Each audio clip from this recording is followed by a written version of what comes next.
കേരളക്കരയെ ഒന്നടങ്കം നടുക്കിയ ദുരന്തം. ഇടുക്കി ജില്ലയിലെ ഒരു പള്ളിയിൽ യുവകർഷകനായ തോമസിന്റെയും ധനികനായ വറീച്ചന്റെയും മകൾ അന്നമ്മയുടെ വിവാഹം നടക്കുകയാണ്. നാട്ടുകാരൊന്നടങ്കം പങ്കെടുത്ത വിവാഹ ചടങ്ങിൽ സുന്ദരിയായ വധുവിനെയും അവൾ ധരിച്ചിരുന്ന 100 പവനിലധികം വരുന്ന സ്വർണ്ണാഭരണങ്ങളുമായിരുന്നു എല്ലാവരുടെയും ശ്രദ്ധയെ ആകർഷിച്ചത്. ധനികനായ വറീച്ചന്റെ മകളെ ഭാര്യയായി ലഭിച്ച തോമസിനോട് അയാളുടെ ബന്ധുക്കൾക്കും നാട്ടുകാർക്കും സുഹൃത്തുക്കൾക്കും അടക്കം അസൂയ തോന്നി. വിവാഹാനന്തരം നടന്ന സൽക്കാരങ്ങൾക്ക് ശേഷം തോമസ് വധുവിനെയും അമ്മയെയും കൂട്ടി സ്വന്തം വീട്ടിലേക്ക് യാത്ര തിരിച്ചു.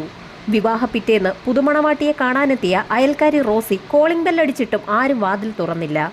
കുറെ നേരം കഴിഞ്ഞിട്ടും ആരും വാതിൽ തുറക്കാതെ വന്നപ്പോൾ റോസി ആ വീടിന്റെ പിന്നാമ്പുറത്തേക്ക് ചെന്നു. അവിടെ തുറന്നു കിടന്നിരുന്ന വാതിലിലൂടെ ഉള്ളിൽ കയറിയ റോസി കണ്ടത് നടുക്കുന്ന ഒരു കാഴ്ചയായിരുന്നു. തോമസിന്റെ അമ്മ മറിയച്ചേടത്തി ശരീരത്തിൽ നിരവധി വെട്ടുകളേറ്റ് ചോരയിൽ മുങ്ങിക്കിടക്കുന്നു. റോസിയുടെ നിലവിളി കേട്ട് ഓടിയെത്തിയ അയൽക്കാർ ആ രംഗം കണ്ട് സ്തബ്ധരായി. അവരിൽ ചിലർ മുൻവശത്തെ സ്വീകരണമുറിയിലെ ജനലിലൂടെ നോക്കിയപ്പോൾ ഒരു കസേരയിൽ മുറിവുകളേറ്റ് കിടക്കുന്ന തോമസിന്റെ ശവശരീരമാണ് കണ്ടത്. നാട്ടുകാരിൽ ചിലർ വിവരമറിയിച്ചതിനെ തുടർന്ന് തൊടുപുഴ സ്റ്റേഷനിൽ നിന്നും ഒരു സംഘം പോലീസുകാർ സംഭവസ്ഥലത്തേക്കെത്തി. ആരുടെയും ഹൃദയമിടിപ്പ് ഒരു നിമിഷമെങ്കിലും നിലയ്ക്കുന്ന കാഴ്ചയാണ് സംഭവസ്ഥലത്തേക്കെത്തിയ ഡിവൈഎസ്പിയും സംഘവും കണ്ടത്. സ്വീകരണമുറിയിൽ തോമസും കിടപ്പുമുറിയിൽ നവവധു അന്നമ്മയും അടുക്കളയിൽ മറിയച്ചേട്ടത്തിയും അതിദാരുണമായി കൊല ചെയ്യപ്പെട്ട നിലയിൽ കിടക്കുന്നു. വീട്ടിൽ പലയിടത്തും രക്തം തളം കെട്ടിക്കിടക്കുന്നുണ്ട്. ഡിവൈഎസ്പിയുടെ നേതൃത്വത്തിൽ കൃത്യം നടന്ന സ്ഥലം ഉടൻ തന്നെ സീൽ ചെയ്തു. അന്വേഷണ സംഘത്തിൽപ്പെട്ടവരല്ലാത്ത ആരെയും വീടിനുള്ളിൽ കയറ്റരുതെന്ന നിർദ്ദേശവും നൽകി. രക്തക്കറ പുരണ്ട വിരലടയാളങ്ങളും പാദമുദ്രകളും വീടിനുള്ളിലും കാണപ്പെട്ടിരുന്നു. തോമസിന്റെ മൃതദേഹം സ്വീകരണമുറിയിലെ കസേരയിലൊന്നിൽ ഇരിക്കുന്ന രീതിയിലാണ് കാണപ്പെട്ടത്. അയാളുടെ കഴുത്തിലും മുഖത്തും നെഞ്ചത്തുമൊക്കെ ആഴത്തിലുള്ള വെട്ടേറ്റ മുറിവുകൾ ഉണ്ടായിരുന്നു. സമീപത്തുണ്ടായിരുന്ന ടീപ്പോയിന്മേൽ ഓറഞ്ച് സ്ക്വാഷിന്റെ അവശിഷ്ടമുള്ള 2 ഗ്ലാസുകളും ഉണ്ടായിരുന്നു. പരിചയസമ്പന്നനായ ഡിവൈഎസ്പിയുടെ നേതൃത്വത്തിൽ ഇൻക്വസ്റ്റ് നടപടികൾ ആരംഭിച്ചു. ശവശരീരങ്ങളുടെയും കൃത്യസ്ഥലത്തിന്റെയും ചിത്രങ്ങൾ എടുത്തു. എല്ലാ മൃതദേഹങ്ങളിലും നല്ല മൂർച്ചയുള്ള ആയുധം കൊണ്ടുള്ള നിരവധി മുറിവുകൾ ഉണ്ടായിട്ടുണ്ട്. വിരലടയാള വിദഗ്ധരും ഡോഗ് സ്ക്വാഡും സംഭവസ്ഥലത്തെത്തി. വീടിനുള്ളിൽ കണ്ടെത്തിയ വിരലടയാളങ്ങളും പാദമുദ്രകളും വ്യക്തമായി തന്നെ പരിശോധിച്ചു. പ്രതിയുടേതെന്ന് സംശയിക്കുന്ന പാദമുദ്രകൾക്ക് ഒരു പ്രത്യേകതയുണ്ടായിരുന്നു. വലതുകാലിന്റെ 3ാമത്തെ വിരൽ വളരെ നീളം കുറഞ്ഞതായിരുന്നു. അലമാരയിൽ നിന്നും ലഭിച്ച വിരലടയാളങ്ങളും ടീപ്പോയിന്മേൽ കണ്ട ഗ്ലാസുകളിലൊന്നിലെ വിരലടയാളങ്ങളും തമ്മിൽ സാമ്യമുണ്ടെന്ന് പ്രാഥമിക പരിശോധനയിൽ തന്നെ തെളിഞ്ഞു. തോമസിന്റെ വീട്ടിൽ അന്ന് രാത്രിയിൽ അതിഥിയായി എത്തിയ ആളായിരിക്കണം കൊലകൾ നടത്തിയതെന്ന് വ്യക്തമായി. മൃതദേഹങ്ങൾ ഉടൻ തന്നെ പോസ്റ്റ്മോർട്ടത്തിനായി മെഡിക്കൽ കോളേജിലേക്ക് ഷിഫ്റ്റ് ചെയ്തു. പോലീസ് സംഘം അടങ്ങുന്ന ടീം ഉടൻ തന്നെ വീടിനുള്ളിൽ വിശദമായ പരിശോധനയും ആരംഭിച്ചു. ആ വീട്ടിലെ എല്ലാ മുറികളിലും രക്തം തളം കെട്ടിക്കിടക്കുന്നുണ്ടായിരുന്നു. കിടപ്പുമുറിയിലെ സ്റ്റീൽ അലമാര തുറന്നു കിടന്ന നിലയിലായിരുന്നു. അതിനുള്ളിലായിരുന്നിരിക്കണം പണവും ആഭരണങ്ങളും സൂക്ഷിച്ചിരുന്നത്. അത് മുഴുവൻ കവർന്നിരിക്കുകയാണ്. പെട്ടെന്നാണ് ഡിവൈഎസ്പിയുടെ കണ്ണിൽ ഒരു കാഴ്ചപ്പെടുന്നത്. ആ അലമാരയുടെ കൈപ്പിടിയിൽ രക്തക്കറകൾ പുരണ്ടിട്ടുണ്ട്. എന്നാൽ പോലീസിന്റെ പ്രത്യേക ശ്രദ്ധയെ ആകർഷിച്ചത് അലമാരയുടെ കൈപ്പിടിയിൽ നിന്നും താഴേക്ക് ലംബമായി ഒഴുകിയ രക്തത്തിന്റെ ഒരു ചാലായിരുന്നു. കൂടാതെ കിടപ്പുമുറിയിലെ കട്ടിലിലെ കിടക്കവിരിയിൽ നിന്നും കുറച്ചു ഭാഗം കീറിയെടുത്തതായി പോലീസിന്റെ ശ്രദ്ധയിൽപ്പെട്ടു. കിടക്കയിൽ വെട്ടുകത്തി പോലെ ഒരായുധം വെച്ച രക്തം പുരണ്ട അടയാളവും ഉണ്ടായിരുന്നു. മൂർച്ചയുള്ള ആയുധം ഉപയോഗിക്കുന്ന കുറ്റവാളിയുടെ കൈപ്പത്തിയോ കൈവിരലുകളോ അതേ ആയുധം കൊണ്ട് തന്നെ മുറിഞ്ഞിരിക്കാം. കയ്യിൽ ധാരാളം രക്തം പറ്റുമ്പോൾ ആയുധം കയ്യിൽ നിന്നും താഴേക്ക് വഴുതി പോയേക്കാൻ സാധ്യതയുണ്ട്. അപ്പോൾ മൂർച്ചയുള്ള ഭാഗം വിരലുകളിലോ കൈപ്പത്തിയിലോ സ്പർശിക്കുകയും മുറിവുകൾ ഉണ്ടാവുകയും ചെയ്തേക്കും. ചിലപ്പോൾ ആയുധത്തിനു വേണ്ടി പിടിവലി ഉണ്ടാക്കുമ്പോഴും മുറിവുകൾ സംഭവിച്ചേക്കാം. പ്രതിയുടെ ഒരു കൈക്ക് മുറിവേറ്റിരിക്കാമെന്ന് പോലീസ് സംഘം നിഗമനത്തിലെത്തി. ആ മുറിവ് സാമാന്യം ഗുരുതരമായതും കൂടുതലായി രക്തം വാർന്നതുമായ ഒന്നായിരിക്കാം. അതുകൊണ്ടായിരിക്കണം അലമാരയുടെ കൈപ്പിടിയിൽ പിടിച്ചപ്പോൾ രക്തം താഴേക്കൊഴുകിയതും മുറിവ് വെച്ച് കെട്ടാൻ കിടക്കവിരി കീറിയെടുത്തതും. അലമാരയിൽ കാണപ്പെട്ട രക്തം തിരിച്ചറിയുന്നതിനായി പ്രത്യേകം ശേഖരിച്ചു. ഗുരുതരമായ മുറിവായതിനാൽ കുറ്റവാളി തീർച്ചയായും വൈദ്യസഹായം തേടുമെന്നത് പോലീസിന് ഉറപ്പായിരുന്നു. ഡിവൈഎസ്പിയുടെ നേതൃത്വത്തിൽ ആ വീടിനുള്ളിൽ നിന്ന് ലഭിച്ച എല്ലാ രക്തക്കറകളുടെയും സാമ്പിൾ വിശദമായി തന്നെ ശേഖരിക്കുകയും ഗ്രൂപ്പ് നിർണയത്തിനായി അയക്കുകയും ചെയ്തു. ഇതോടൊപ്പം തന്നെ മറ്റുള്ള പോലീസുകാരെ തൊടുപുഴയിലും പരിസര പ്രദേശങ്ങളിലുമുള്ള എല്ലാ ആശുപത്രികളിലും രഹസ്യാന്വേഷണത്തിന് നിയോഗിച്ചു. സംഭവം നടന്ന 3ാമത്തെ ദിവസം തന്നെ ഡിവൈഎസ്പിക്ക് വലതുകൈക്ക് മുറിവും പൊള്ളലുമേറ്റ ഒരു ചെറുപ്പക്കാരൻ കൊല നടന്നതിന്റെ പിറ്റേ ദിവസം ഒരു പ്രൈവറ്റ് ആശുപത്രിയിൽ ചെന്നതായി രഹസ്യ വിവരം ലഭിച്ചു. കൊലയാളിക്ക് കൈക്ക് മുറിവേൽക്കാം, പക്ഷേ പൊള്ളലേൽക്കുന്നത് എങ്ങനെയെന്ന് പോലീസ് സംഘത്തിന് സംശയം തോന്നി. പ്രതിയെ രഹസ്യമായി തന്നെ ഒന്ന് കാണാൻ ഡിവൈഎസ്പി അടങ്ങുന്ന സംഘം തീരുമാനിച്ചു. ആശുപത്രിയിലെത്തിയ ഡിവൈഎസ്പിയോട് അങ്ങനെ ഒരാൾ ചികിത്സയ്ക്ക് വന്നിട്ടേയില്ല എന്നായിരുന്നു ചെറുപ്പക്കാരനായ ആർമോ ഡോക്ടർ ബിജു പറഞ്ഞത്. അപ്പോൾ ഡോക്ടറുടെ മുഖത്തുണ്ടായ സംഭ്രമം ഡിവൈഎസ്പി ഷെരീഫ് പ്രത്യേകം ശ്രദ്ധിച്ചു. ഡോക്ടറെക്കുറിച്ച് കൂടുതൽ അന്വേഷിക്കണമെന്ന് അദ്ദേഹത്തിന് തോന്നി. അവിവാഹിതനായ ഡോക്ടർ ആശുപത്രിയോടനുബന്ധിച്ചുള്ള ഒരു ക്വാർട്ടേഴ്സിലാണ് താമസിക്കുന്നത്. ഡോക്ടറെ സ്ഥിരമായി സന്ദർശിക്കുന്ന മാത്യു എന്നൊരു സ്നേഹിതനുണ്ടെന്നും അയാൾ കൊല്ലപ്പെട്ട തോമസുമായിട്ട് ബന്ധമുള്ള ആളാണെന്നും പോലീസ് അന്വേഷണത്തിൽ വിവരം ലഭിച്ചു. ആശുപത്രിയിൽ ചികിത്സയിൽ കഴിഞ്ഞിരുന്ന മാത്യുവിനെ ഡിവൈഎസ്പി അടങ്ങുന്ന സംഘം നേരിട്ട് കണ്ടു. അയാളെ കണ്ട മാത്രയിൽ തന്നെ ഡിവൈഎസ്പിയുടെ മനസ്സ് മന്ത്രിച്ചു. ഇതുതന്നെയാണ് പ്രതിയെന്ന്. അയാളുടെ വലത് കൈയിൽ ബാൻഡേജ് ചുറ്റിയിരുന്നു. പോലീസ് അയാളെ വിശദമായി തന്നെ ഒന്ന് നിരീക്ഷിച്ചു. അയാളുടെ വലതുകാലിൽ നോക്കുകയും മൂന്നാമത്തെ വിരൽ നന്നേ നീളം കുറഞ്ഞതാണെന്ന് കണ്ടെത്തുകയും ചെയ്തു. ഡിവൈഎസ്പിയെ കണ്ടപ്പോൾ തന്നെ മാത്യുവിന്റെ മുഖം വിളറി വെളുത്തു. കയ്യിൽ എന്തിനാണ് ബാൻഡേജ് ചെയ്തിരിക്കുന്നതെന്ന് ചോദിച്ചപ്പോൾ പൊള്ളലേറ്റതുകൊണ്ടാണെന്ന് അയാൾ പോലീസിനോട് മറുപടിയും പറഞ്ഞു. എങ്ങനെ പൊള്ളൽ സംഭവിച്ചു എന്നതിന് വ്യക്തമായ മറുപടി കിട്ടാത്തതിനാൽ ഡിവൈഎസ്പി ബാൻഡേജ് അഴിപ്പിച്ച് അയാളുടെ കൈ വിശദമായി തന്നെ ഒന്ന് പരിശോധിച്ചു. വലത് ചൂണ്ടുവിരലിലും ഉള്ളം കൈയിലും നീണ്ട 2 മുറിവുകളുണ്ട്. ഏതോ മൂർച്ചയുള്ള ആയുധം കൊണ്ടുണ്ടായതാണെന്ന് വ്യക്തമാണ്. വിരൽത്തുമ്പുകളിലെ തൊലി പൊള്ളിയിട്ടുമുണ്ട്.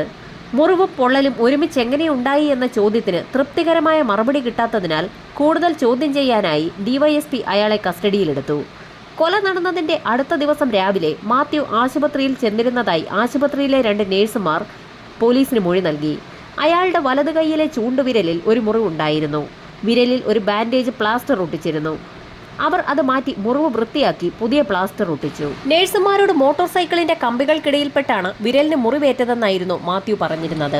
അന്ന് വൈകുന്നേരമാണ് ഡോക്ടർ ബിജു മാത്യുവിനെ ചികിത്സയ്ക്കായി ആശുപത്രിയിൽ പ്രവേശിപ്പിച്ചതെന്ന് ഒരു ലേഡി ഡോക്ടർ പോലീസിന് മൊഴി നൽകി. മാത്യുവിന്റെ വിരലുകൾക്ക് പൊള്ളലേറ്റിരുന്നു. ആശുപത്രിയിൽ വരുമ്പോൾ അയാൾ മദ്യപിച്ച് ഉന്മത്തനായിരുന്നു. ആശുപത്രിയിൽ നിന്നും മാത്യുവിന്റെ ചികിത്സാ വിവരങ്ങൾ രേഖപ്പെടുത്തിയ കേസ് ഷീറ്റും ബില്ലുകളും ഡിവൈഎസ്പി തെളിവിലേക്കായി ശേഖരിച്ചു. മാത്യുവും ഡോക്ടറും കൂടി ആ ദിവസം പല മദ്യശാലകൾ സന്ദർശിച്ചതായും ഒരു കുപ്പി ബ്രാൻഡി വാങ്ങിയതായും വിവരം ലഭിച്ചു. വിരലുകളിൽ പൊള്ളലേറ്റതിന് തൃപ്തികരമായ വിശദീകരണം നൽകാൻ മാത്യു ആദ്യമൊന്നും തയ്യാറായില്ല. അയാളെ കൂടുതൽ പരിശോധനകൾക്കായി തൊടുപുഴ സർക്കാർ ആശുപത്രിയിലേക്ക് അയച്ചു.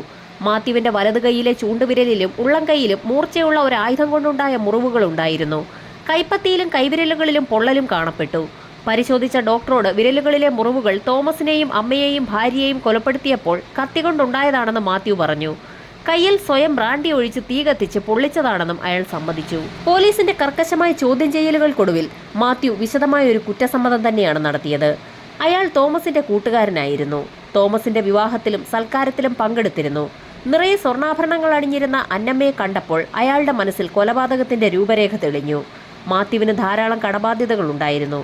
അവൻ നീണ്ട മൂർച്ചയുള്ള ഒരു കത്തി സംഘടിപ്പിച്ചു. രാത്രി 10 മണി കഴിഞ്ഞപ്പോൾ അവൻ കത്തിയുമായി തോമസിന്റെ വീട്ടിലെത്തി. കത്തി ഷർട്ടിനുള്ളിൽ ഒളിപ്പിച്ചു വെച്ചിരുന്നു. മാത്യു കോളിംഗ് ബെല്ലിന്റെ സ്വിച്ച് അമർത്തി. തോമസിന്റെ വീടിന്റെ മുൻവശത്തെ ഇലക്ട്രിക് ലൈറ്റിന്റെ പ്രകാശത്തിൽ അയാളെ ഒരു അയൽക്കാരൻ കാണുന്നുണ്ടായിരുന്നു. തോമസ് വാതിൽ തുറന്നു. മാത്യുവിനെ അകത്തേക്ക് ക്ഷണിച്ചു. അന്നമ്മ 2 ഗ്ലാസ് ഓറഞ്ച് സ്ക്വാഷ് കൊണ്ടുവന്നു. കസാരയിലിരുന്ന് സംസാരിച്ചു കൊണ്ടിരുന്ന തോമസിനെ മാത്യു തെരുതെരെ കുത്തി. തോമസിന്റെ ശരീരത്തിൽ പലയിടത്തായി 18ഓളം വരുന്ന കുത്തേറ്റ മുറിവുകൾ ഉണ്ടായിരുന്നു. മാത്യു പിന്നീട് അടുക്കളയിൽ ചെന്ന് മറിയച്ചേടത്തിയെ കുത്തിക്കൊല്ലുകയായിരുന്നു. ആ സാധു സ്ത്രീയുടെ ശരീരത്തിലും 15ഓളം വരുന്ന കുത്തേറ്റ മുറിവുകൾ ഉണ്ടായിരുന്നു. മണിയറയിലായിരുന്ന നവവധു അന്ന ബഹളം കേട്ട് വെളിയിലേക്ക് ഇറങ്ങിയപ്പോൾ മാത്യു അന്നമ്മയുടെ ശരീരത്തിലും ആഞ്ഞു കുത്തി. അന്നമ്മയുടെ ശരീരത്തിന്റെ പല ഭാഗങ്ങളിലായി 12ഓളം വരുന്ന കുത്തേറ്റ മുറിവുകൾ ഉണ്ടായിരുന്നു. നിഷ്കരണം അന്നമ്മയുടെ കഴുത്തറുത്ത് കൊല്ലുകയായിരുന്നു. ഇതിനിടയിൽ രക്തം കൊണ്ട് നനഞ്ഞ കൈപ്പത്തിയിലേക്ക് മൂർച്ചയുള്ള കത്തി തെന്നിയാണ് മാത്യുവിന്റെ വിരലുകളിൽ മുറിവുണ്ടായത്. കത്തി കട്ടിലിൽ വെച്ചിട്ട് ആഭരണങ്ങളും പണവും കൈക്കലാക്കാൻ അയാൾ അലമാര തുറന്നു.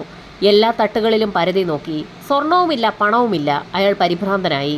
അലമാരയിലുള്ള തുണികൾ മുഴുവൻ വാരി വലിച്ച് പുറത്തേക്കിട്ടു. വിവാഹ സമയത്ത് വധു ധരിച്ചിരുന്ന ആഭരണങ്ങൾ ഒന്നും കണ്ടുകിട്ടിയില്ല. മാത്യുവിന്റെ മുറിവേറ്റ വിരലുകളിൽ നിന്നും ധാരാളം രക്തം ഒഴുകാൻ തുടങ്ങി. അയാൾ കട്ടിലിൽ വിരിച്ചിരുന്ന ബെഡ്ഷീറ്റ് കീറി കയ്യിൽ കെട്ടുകയും ചെയ്തു. തേൻമുറിയിൽ മരിച്ചു കിടന്ന അന്നമ്മയെയും മറിയച്ചേടത്തിയും ധരിച്ചിരുന്ന മാലയും വളകളും ഊരിയെടുത്തു. മൃതദേഹങ്ങളുടെ വിരലുകളിൽ മുറുകിക്കിടന്നിരുന്ന മോതിരങ്ങൾ ഊരിയെടുക്കാൻ അയാൾക്ക് സാധിച്ചില്ല. തോമസിന്റെ അലമാരയിൽ ഒരു രഹസ്യ അറ ഉണ്ടായിരുന്ന കാര്യം മാത്യുവിന് അറിയില്ലായിരുന്നു. ഒരു ഷെൽഫിന്റെ അടിയിലായി നിർമ്മിച്ചിരുന്ന ആ അറയിലായിരുന്നു ആഭരണങ്ങളും പണവും സൂക്ഷിച്ചിരുന്നത്. വീട്ടിൽ നിന്നിറങ്ങിയ മാത്യു ആയുധം ഒരു കുറ്റിക്കാട്ടിലേക്ക് വലിച്ചെറിഞ്ഞു. അയാളുടെ വസ്ത്രങ്ങളിൽ നിറയെ ചോരയായിരുന്നു. തോമസിന്റെ വീടിന്റെ പിന്നിലെ പാടത്തിനക്കരെയുള്ള അരുവിയിൽ വസ്ത്രങ്ങൾ കഴുകി വൃത്തിയാക്കുകയും മാത്യു അവിടെ തന്നെ നിന്ന് കുളിക്കുകയും ചെയ്തു. അടിവസ്ത്രം ധരിച്ച് മാത്യു അവിടെ നിന്ന് കുളിക്കുന്നത് പാടവരമ്പത്ത് കൂടി പോവുകയായിരുന്ന ഒരു പഞ്ചായത്ത് മെമ്പർ കണ്ടിരുന്നു. രാവിലെ മാത്യു ആശുപത്രിയിൽ പോയി മുറിവ് ബാൻഡേജ് ചെയ്യുകയും ടെറ്റനസ് ഇഞ്ചക്ഷൻ എടുക്കുകയും ചെയ്തു. അതിനുശേഷം അയാൾ പോയത് സ്നേഹിതനായ ഡോക്ടറുടെ അടുത്തേക്കായിരുന്നു.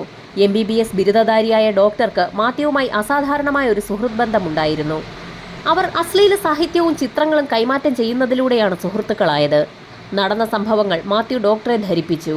മാത്യുവിന്റെ വിരലടയാളങ്ങൾ തോമസിന്റെ വീട്ടിൽ നിന്നും പോലീസിന് ലഭിക്കാൻ സാധ്യതയുണ്ടെന്ന് കുറ്റാന്വേഷണ കഥകൾ വായിക്കാറുള്ള ഡോക്ടർക്ക് തോന്നി. അതിനയാൾ കണ്ട പോംവഴി മാത്യുവിന്റെ വിരലുകളുടെ അഗ്രങ്ങൾ പൊള്ളിക്കുക എന്നതായിരുന്നു. മാത്യുവിന്റെ വിരലുകളിൽ ബ്രാൻഡി ഒഴിച്ച് തീ കത്തിച്ച് പൊള്ളലേൽപ്പിച്ചു. എന്നിട്ട് അയാളെ ആശുപത്രിയിൽ പ്രവേശിപ്പിച്ചു. വിരലടയാളങ്ങളെ സംബന്ധിച്ച് ഡോക്ടർക്കുണ്ടായിരുന്ന അറിവ് തെറ്റായിരുന്നു. തൊലിക്ക് 2 അടുക്കുകളുണ്ട്, എപ്പിഡെർമിസും അതിന് താഴെയുള്ള ഡെർമിസും. ഉപരിതലത്തിലേൽക്കുന്ന പൊള്ളലുകൾ വിരലടയാളങ്ങളെ നശിപ്പിക്കുകയില്ല. മാത്യുവിന്റെ വിരലടയാളങ്ങൾ എടുക്കാൻ പോലീസിന് അയാളുടെ വിരലുകളിലെ പൊള്ളലുകൾ ഭേദമാകുന്നതുവരെ കാത്തിരിക്കേണ്ടി വന്നെങ്കിലും അവ തോമസിന്റെ വീട്ടിൽ നിന്ന് ലഭിച്ചവയുമായി യോജിച്ചു എന്ന് കണ്ടെത്തി. കൃത്യം നടന്ന സ്ഥലത്ത് കാണപ്പെട്ട ഫുട് പ്രിന്റുകൾ മാത്യുവിന്റേതാണെന്ന് തെളിഞ്ഞു. അലമാരയിൽ കാണപ്പെട്ട രക്തക്കറകളുടെ ഗ്രൂപ്പും മാത്യുവിന്റെ രക്തഗ്രൂപ്പും ഒന്നായിരുന്നു. നിഷ്ഠൂരമായി 3 പേരെ കൊല ചെയ്തിട്ടും മാത്യുവിന് ലഭിച്ചത് 54 ഗ്രാം സ്വർണം മാത്രമായിരുന്നു. അത് അയാൾ ഒരു ഓടയിൽ ഒളിപ്പിച്ചിരുന്നു. ആ സ്വർണം മുഴുവൻ ഒളിപ്പിച്ചിരുന്ന സ്ഥലത്ത് നിന്നും ഡിവൈഎസ്പി അടങ്ങുന്ന സംഘം അത് കണ്ടെടുക്കുകയും ചെയ്തു. കൊലപാതകത്തിന് ഉപയോഗിച്ച കത്തിയും വീണ്ടെടുത്തു. മാത്യുവിനെയും തെളിവ് നശിപ്പിക്കാൻ കൂട്ടുനിന്നതിന് ഡോക്ടറെയും അറസ്റ്റ് ചെയ്തു. ഇരുവരെയും റിമാൻഡ് ചെയ്ത് ജയിലിലേക്ക് അയച്ചു. മാത്യുവിനെ കൊലപാതകത്തിനും ഡോക്ടറെ കുറ്റവാളിയെ സംരക്ഷിച്ചതിനും തെളിവ് നശിപ്പിക്കുവാൻ കൂട്ടുനിന്നതിനും പ്രതികളാക്കി തൊടുപുഴ സെഷൻസ് കോടതിയിൽ കുറ്റപത്രം സമർപ്പിച്ചു. 3 പേരെ കൊല ചെയ്തത് മാത്യു ആണെന്ന് കോടതി വിലയിരുത്തി. സ്വർണ്ണാഭരണങ്ങൾ കവർച്ച ചെയ്യണമെന്നുള്ള ഉദ്ദേശത്തോടെ തോമസിന്റെ വീട്ടിൽ കടന്നു കയറി അയാളെയും കുടുംബത്തെയും വധിച്ചിട്ട് കടന്നപ്പോൾ പ്രതി കൃത്യസ്ഥലത്ത് ഒരുപിടി തെളിവുകൾ അവശേഷിപ്പിച്ചിരുന്നു. അന്വേഷണ ഉദ്യോഗസ്ഥരുടെ സൂക്ഷ്മദൃഷ്ടിയിൽ അതെല്ലാം കണ്ടെത്തുകയും അതവരെ പ്രതിയിലേക്ക് നയിക്കുകയും ചെയ്തു. തൊടുപുഴ സെഷൻസ് കോടതി മാത്യുവിനെ വധശിക്ഷയ്ക്ക് വിധിച്ചു. സംശയത്തിന്റെ ആനുകൂല്യം നൽകി ഡോക്ടറെ കുറ്റവിമുക്തനാക്കുകയും ചെയ്തു. വാദപ്രതിവാദങ്ങൾക്കൊടുവിൽ തന്റെ ശിക്ഷ ഇളവ് ചെയ്യണമെന്നാവശ്യപ്പെട്ടുകൊണ്ട് മാത്യു ഹൈക്കോടതിയെ സമീപിച്ചു. അപ്പീൽ പരിഗണിച്ച ഹൈക്കോടതി ഇപ്പോൾ മാത്യുവിന്റെ വധശിക്ഷ ജീവപര്യന്തമാക്കി കുറച്ചിരിക്കുകയാണ്.